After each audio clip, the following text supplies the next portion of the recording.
안녕하세요. 고려대학교 구로병원 신경과 교수 김치경입니다. 건강만세 첫 번째 시간으로 뇌졸중에 대해서 알아보는 시간 가지겠습니다. 오늘은 뇌졸중은 언제 발생하고 뇌졸중의 위험 요인과 전조 증상은 무엇이며 뇌졸중이 발생했을 때는 어떻게 대처해야 되는지에 대해서 알아보겠습니다.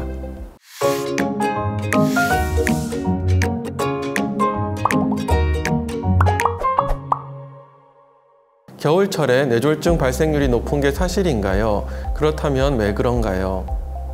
뇌졸중은 크게 두 가지로 나누어집니다. 혈관이 막히는 뇌경색과 혈관이 터지는 뇌출혈로 나누어지는데요. 이런 뇌경색과 뇌출혈에 따라서 계절에 따른 발병률이 좀 다릅니다. 국내 응급실을 방문하는 뇌출혈 환자의 숫자를 보았을 때 겨울철에 확연하게 늘어나는 소견이 있어서 겨울철에 뇌출혈이 늘어나는 것은 맞는데요. 혈관이 막히는 뇌경색은 계절별로 상당히 다양한 원인으로 발생합니다. 겨울철에 갑자기 추워지거나 하면 뇌경색의 발생률도 높아지지만 또 여름에는 탈수 등에 의해서 혈관이 막히는 뇌경색이 발생할 수 있고 또 한절기에는 이런 급격한 기온 변화에 따라서 뇌경색이 발생할 수 있기 때문에 주로는 겨울철에 전체적인 뇌졸중의 발생률이 늘어나는 건 사실이지만 대표적으로 뇌출혈이 겨울철에 좀 많은 편이고요. 뇌경색은 연간 다양한 계절의 원인에 따라서 다양하게 발생한다 이렇게 말씀드릴 수 있겠습니다. 뇌졸중의 전조 증상은 무엇인지, 그리고 집에서 할 수 있는 자가 진단 방법이 있나요? 뇌졸중의 대표적인 전조 증상은 세 가지입니다.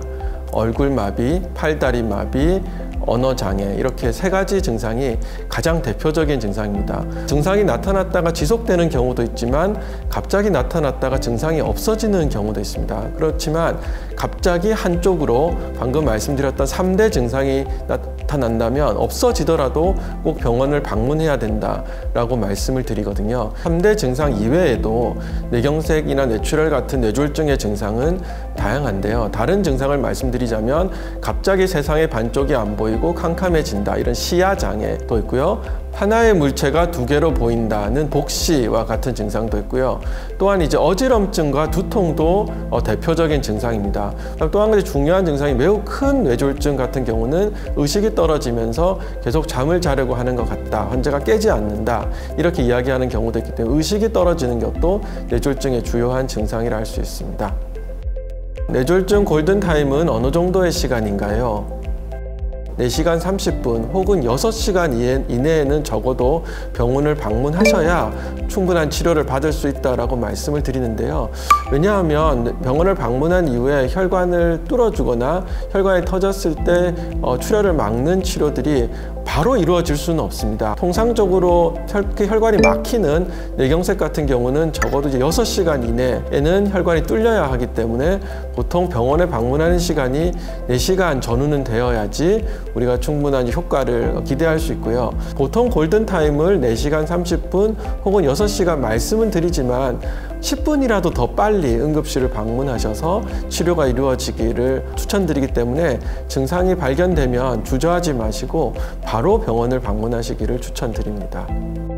적당한 음주는 뇌졸중 예방에 도움이 된다고 하던데 사실인가요? 과거 일부 연구에서 하루 1잔 정도의 소량 술을 마시면 술을 안 마시는 것보다 뇌졸중 혹은 심장혈관 질환이 발생할 확률이 낮아진다는 연구는 있었습니다.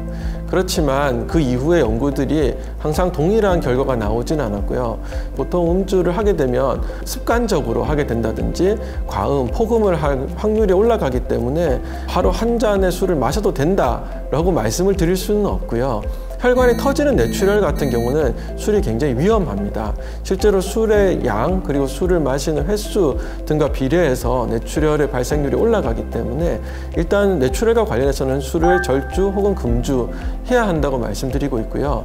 대표적인 혈관이 막히는 위험 인자를 할 수 있는 고혈압, 당뇨병, 고지혈증, 흡연, 이런 것들과 음주가 같이 연관이 되고 있기 때문에 술을 무분별하게 마시는 건 당연히 안 되고 또 습관적으로 마시는 것도 추천드리지 않고 절주하셔야 한다라고 말씀드리고 있습니다. 제가 고지혈증 진단을 받았는데 혹시 이것 때문에 뇌졸중이 발생할 수 있는 가능성도 있나요? 그렇다면 어떻게 관리를 해야 하나요? 고지혈증은 뇌졸중의 위험을 연구에 따라서 2배에서 5배까지 높인다는 결과가 보고되고 있습니다. 뇌졸중, 특히 뇌혈관이 막히는 뇌경색에서는 동맥경화증이라고 해서 혈관에 콜레스테롤 때가 끼어서 혈관이 좁아지고 이러한 좁아진 혈관에 혈전이 쌓이게 되어서 혈관이 막히는 현상이 아주 대표적인 원인입니다. 이런 원인에 나쁜 콜레스테롤이 높게 된다면 이런 혈관벽의 때가 쉽게 쌓이기 때문에 뇌졸중의 발생률이 올라가게 됩니다. 따라서 이런 뇌졸중의 예방을 위한 고지혈증 관리가 중요한데요. 우선은 규칙적으로 혈중, 지질 수치, 그러니까 콜레스테롤, 중성지방 같은 수치를 체크해 봐야 되고 체중도 늘어나지 않는지 체크를 하셔야 되겠습니다. 또한 규칙적이고 적당한 운동이 매우 중요한데요. 그 다음 또 한 가지는 이런 이제 고지혈증이 고혈압, 또 당뇨병 등과 같이 동반이 많이 되기 때문에 너무 높은 염분을 섭취한다든지 칼로리가 하루 중에 너무 높게 섭취하는 것은 추천드리지 않고요. 저밀도, LDL 콜레스테롤 측정했을 때 우리가 원하는 목표치에 도달하지 못하거나 목표치보다 높다면 약물을 복용하셔야 합니다. 그래서 요즘은 부작용이 낮고 굉장히 장기간 그리고 이런 콜레스테롤을 굉장히 잘 조절할 수 있는 약물들이 다양하게 나와 있기 때문에 환자의 특성에 맞추어서 그러한 약물을 복용해서 실제로 혈중 내 지질 농도를 일정 범위 이하로 유지하는 것이 매우 중요하겠습니다. 뇌졸중은 굉장히 위험한 질환임은 사실입니다. 그렇지만 최근에 치료 방침들이 많이 발전을 하면서 과거보다는 분명히 치료가 좋아지고 있습니다. 그래서 일단은 증상이 발생하시면 빨리 병원을 오시기를 추천을 드리고요. 이러한 생활습관 개선과 약제를 통한 위험인자 관리를 하셔서 뇌졸중을 예방해서 후유 장애가 발생하지 않도록 사전에 관리하는 것이 중요하겠습니다. 감사합니다.